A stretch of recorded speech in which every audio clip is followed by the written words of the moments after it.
I'm going to ask you a question. So what would you say you would like someone who knew you well to write on your epitaph? What would you like? Well, so mine actually comes from in Genesis, the first book of the Bible. There is a list of genealogy, and it all follows this format. He lived this many years and had a son, and then he lived this many more years, and then he died. And then it'll say his son's name. He lived this many years, he had a son, then he lived this many more years, and he died.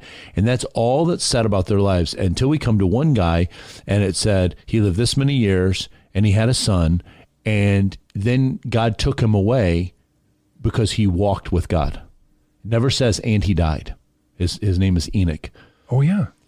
And I like that phrase because most of us, you get a nice eulogy, you get a nice obituary published, and people think about it at the funeral, but you're like, well, and then he died, and then But what I would like to be said about me is that people say, he's walking with God now, even though we don't see him here, but it's just the continuation of a walk that he had his whole life. And he walked with God.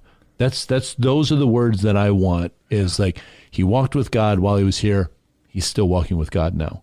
And so then I have to think about that all the time, because like what you said about gratification or immediate, there's some times when things aren't going really well, and you'd want to respond a certain way, and you're like, oh, but that's not, I'm not going to be walking with God doing that. Right.